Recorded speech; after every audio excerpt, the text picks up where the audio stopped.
Bonjour à tous et bienvenue sur ma chaîne Planète Strange, bienvenue dans Bref de Comics numéro 13. Aujourd'hui dans Bref de Comics numéro 13, on revient sur un héros qu'on a déjà eu dans des précédents Bref de Comics. On revient sur un intégral qui clôture tout un arc de Iron Man. Et oui, l'homme de fer. Donc on va parler de l'intégrale 1981-1982. On va le survoler. Je vous invite à découvrir des précédentes vidéos que j'ai fait dessus sur les intégrales Iron Man, donc sur Bref de Comics numéro 3 et numéro 4, où je parle, et il est question de ces deux intégrales-là. Donc l'intégrale 1978-1979 et l'intégrale 1979-1981.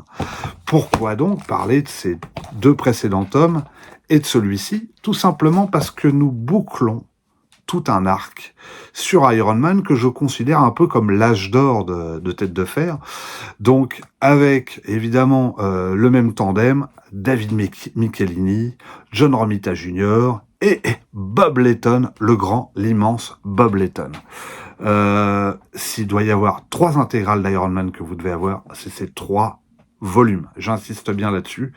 C'est vraiment une période dorée pour Iron Man. Donc, qu'est-ce que je peux vous dire? Eh ben, dans cette intégrale, vous retrouvez Iron Man 145 à 157, paru précédemment dans Strange 148 à 161. Voilà. Tous les épisodes sont donc pas inédits du tout. En plus, l'épisode 149 et 150 a été réédité dans ce Marvel classique. Je vois déjà les plus dingues, puisque à travers cette intégrale, mais on va en parler un peu plus tard, il y a peut-être l'un des meilleurs épisodes, voire le meilleur épisode d'Iron Man, avec la rencontre la plus logique. Pourquoi ils ne se sont pas rencontrés avant? Mais ça, on va y revenir. Qu'est-ce que nous avons dans cette intégrale? Qu'est-ce qu'on a? On a des vilains. Par exemple, vous avez les Raiders, donc c'est un trio en armure. Vous avez Whiplash qui devient Black Black Clash, je vais pas y arriver. Vous avez le Laser Vivant, un ennemi des Avengers. Vous avez un super vilain que j'adore, qu'on avait déjà vu dans différents intégrales déjà précédemment, mais qui a changé régulièrement de costume, à savoir la licorne. Donc il était apparu aussi, entre autres, avec ce dernier costume, dans Iron Man 178-179, l'intégrale. La licorne, au destin tragique, mais j'y reviendrai aussi, puisque c'est une de mes histoires préférées de cette intégrale. Et puis voilà, si, bien sûr, le Docteur Fatalis, je peux pas le mettre sous couvert, on en a parlé avant, et Morgan la fée Morgan, ennemie de Spider-Woman. Pourquoi, comment se fait-il que Tony Stark les a rencontrés, a rencontré la fée Morgan? Mais pourquoi donc? Vous avez aussi le Mauler qui est en fait, alors c'est la deuxième version, puisque l'armure change de main. Dans la première version, on l'a vu dans Daredevil 167, et oui, c'est là où il est apparu pour la première fois. Et puis, je crois qu'en termes de super vilains, c'est déjà pas mal. Donc, vous avez aussi des personnages secondaires qui reviennent. Jim Rhodey, Scott Lang, alias Ant-Man, qui va avoir sa petite aventure, comme presque à chaque fois. Vous avez aussi un personnage que j'aime beaucoup, qui s'appelle Vic Martinelli, qui est en fait le chef de la sécurité des entreprises de Tony Stark, et qui va tenir tête à l'homme au fouet, à Black Clash. Je vais y arriver, Black Clash. Et là, j'avoue que c'est... vraiment, les personnages secondaires sont bien mis en valeur, je trouve, dans cette intégrale. Il y a aussi un épisode plutôt pas mal, que je trouve très très bien, sur le harcèlement moral, qui est dans le Iron Man 155, si je dis pas de bêtises, oui, voilà, c'est le 155, si vous vous souvenez de la couverture avec le char d'assaut, voilà. Donc, ces épisodes, voilà, clôturent toute une époque. Le dessin sera moins bon par la suite, hein, faut être honnête. Il faudra attendre beaucoup plus tard le retour de Bob Layton sur la série. Donc vous pouvez, d'ailleurs c'est mon conseil lecture, si vous les avez, je vous conseille fortement d'avoir ces deux épiques. Le deuxième est moins bien, parce qu'il y a des choses qui ont été intégrées qui n'ont pas un intérêt, je trouve, particulier, voilà, au niveau dessin, mais en revanche, ça reste le second souffle de la série Iron Man, sans aucun doute, voilà, hein, si vous voulez découvrir Iron Man encore et encore, n'hésitez pas, allez-y, les épiques, ça c'est du bon, c'est du bon, c'est du très bon. On va parler de quoi? On va parler du numéro que vous voulez tous, vous voulez tous savoir sur le Iron Man 149 et le Iron Man 150. Et oui, ça vous intéresse de connaître ce qui se passe. Alors c'est quand même la rencontre la plus dingue et la plus étonnante de la série d'Iron Man. Chose étonnante, en tout cas dans la série individuelle d'Iron Man, jamais le Docteur Fatalis avait affronté Iron Man. Et pourtant, ils ont tellement de points communs. Ils sont tellement à l'opposé l'un de l'autre. L'un est un héros positif, scientifique, enfermé dans une armure suite à un handicap lié à un éclat d'obus. Cette armure le protège justement d'une crise cardiaque, historiquement. Hein. C'est un scientifique cartésien, il croit pas du tout en la magie, il met la science au service de l'humanité, et face à lui, nous avons le pire ennemi des 4 Fantastiques, des Fantastic Four, alias le Docteur Fatalis, ou Docteur Doom dans sa version originale. Lui aussi est blessé. Lui aussi, comme Tony Stark, est blessé. Lui aussi cache ses blessures derrière son armure. Sauf que lui, c'est son visage qui est complètement défiguré. Et lui, la science, il l'utilise pour soumettre l'humanité, soumettre les gens. Il l'utilise à des fins maléfiques. Qui plus est, et il n'est pas que scientifique, il est aussi sorcier.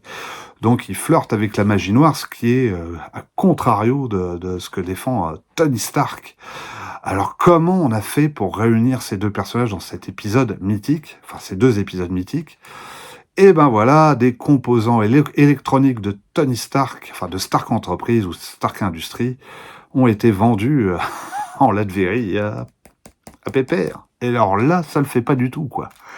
Tony Stark voit rouge et récupère sa marchandise, vire le commercial qui a vendu tout ce matériel électronique en Latverie.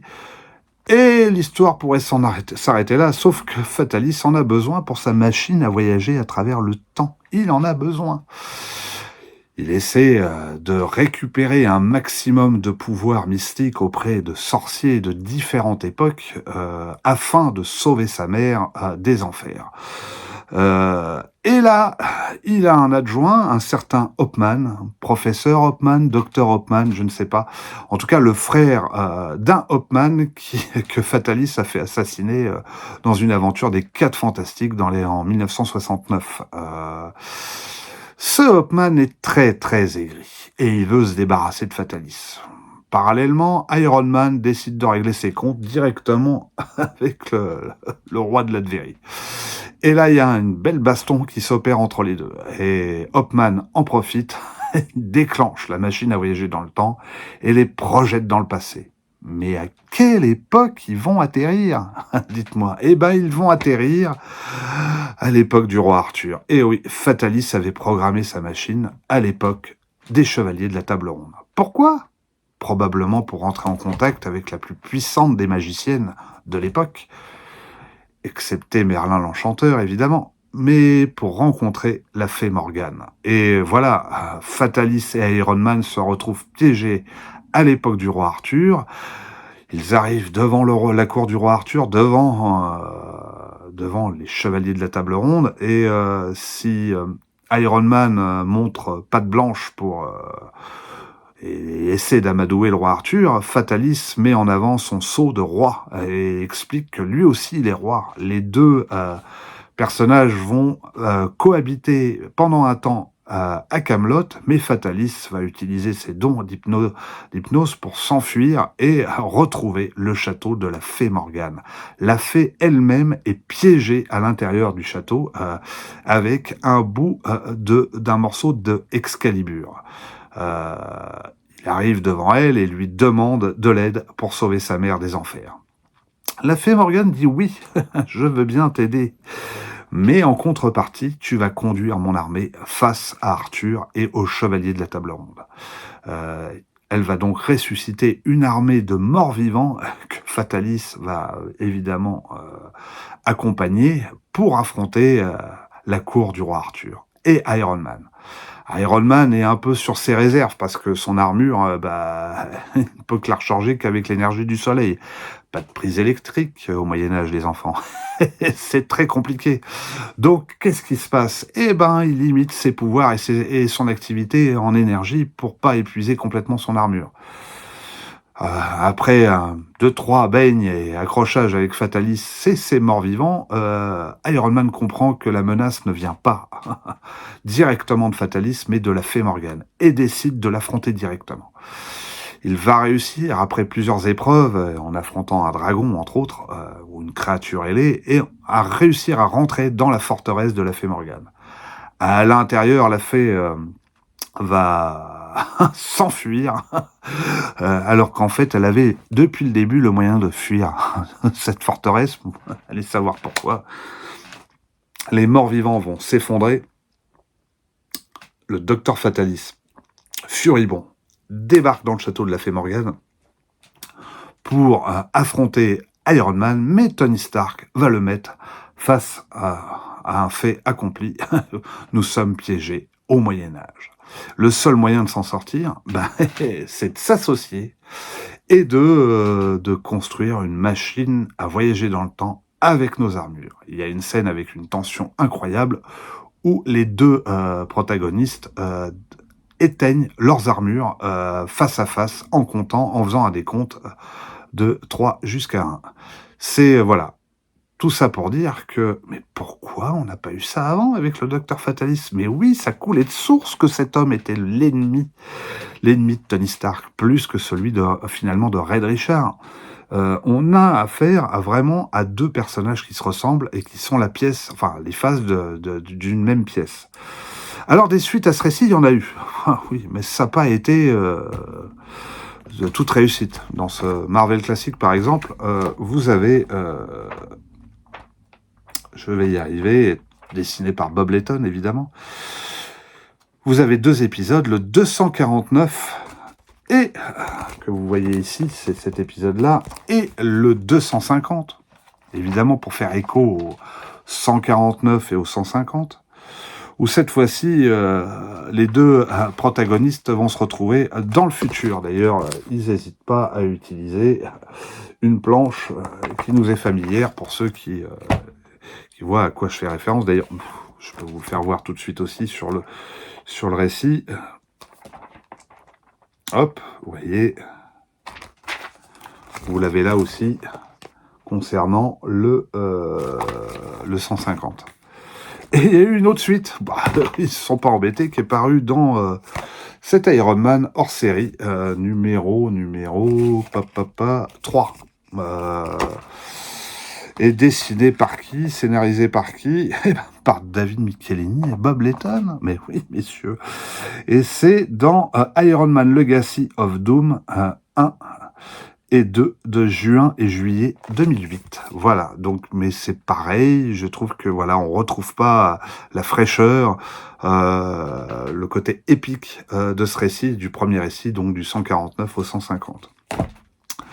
C'est tout ce que j'ai à dire sur cette rencontre entre Iron Man et le Docteur Fatalis. En revanche, je vais parler, alors j'ai plus le numéro en tête, mais ça va vite me revenir si je regarde à l'intérieur de l'intégrale de l'autre épisode qui m'a franchement plu et qui me plaît beaucoup, parce que ce personnage, je l'aime, ô combien je l'aime, et sa fin est assez émouvante d'ailleurs, si c'est réellement sa fin, puisque les personnages Marvel meurent-ils vraiment? C'est vraiment... Mais moi, en tout cas, à l'époque, je l'ai ressenti comme ça. Il s'agit je ne sais plus, on va le retrouver.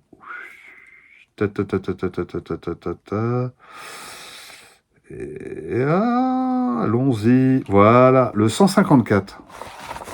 Évidemment, je fais référence à cet épisode-là, où ça clôture tout un arc qui a quand même traîné sur un sacré temps. La licorne est un petit peu le Ulrich de Iron Man, c'est-à-dire un vilain qui est manipulé par différents personnages, tour à tour par le mandarin, ensuite par l'autre, celui qu'on surnomme l'autre, qui n'est autre que l'homme de titanium.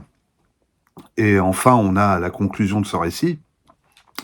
La licorne est empoisonnée, est censée mourir, et l'autre a la formule pour sauver la licorne, cet ancien agent soviétique qui a changé de look à travers le temps, hein, sacrément. Cette fois-ci, l'affrontement entre Iron Man atteint un paroxysme incroyable.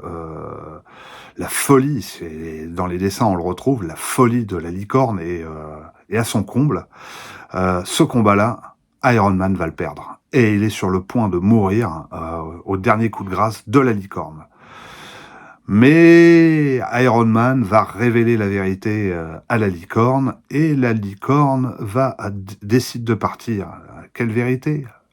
L'homme de titanium ou l'autre est incarcéré en Russie, alors à l'époque en Union soviétique, puisque c'était encore l'URSS.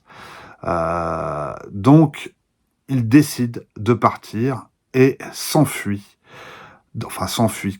part dans la mer, et on reste là-dessus, on ignore s'il va survivre, on ignore s'il va mourir. Ça laisse supposer qu'il se suicide, en fait, à la fin, et d'une manière très désespérée. Tony Stark ne peut même pas l'empêcher de faire ce geste de suicide, car sa batterie est complètement la batterie de son armure est complètement à plat, et ne peut arrêter ce vilain tragique qui a tout...